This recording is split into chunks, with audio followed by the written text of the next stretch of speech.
এত রাতে আবার কোন হারামজাদা ফোন করলো? হ্যালো, কে বলছো? অগ্নিশ্বর রায়। বলেছিলাম না, আমাকে যদি বাঁচিয়ে রাখিস তাহলে এই দিনটার জন্য তোকে পস্তাতে হবে। এখন আমি লকআপের বাইরে। ভালোই করেছো লকআপ থেকে বেরিয়ে গিয়ে। এখন আর আমার তোমায় লুকিয়ে চুরিয়ে মারতে হবে না। এখন মারবো সবার সামনে। সরকার আমার, পুলিশ আমার, রাস্তা আমার, শুধু লাশটা হবে তোমার। পুলিশ তোর, রাস্তা তোর, সরকার তোর, কিন্তু জনগণ আমার।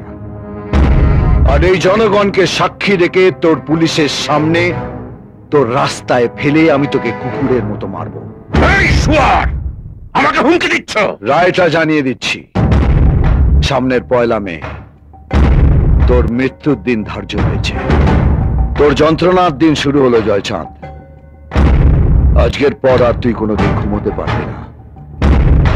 সারা রাত জেগে তোকে হিসেব করতে হবে কতগুলো ঘন্টা, কতগুলো মিনিট, কতগুলো সেকেন্ড তোর জীবনের বাকি আছে। 1 মে।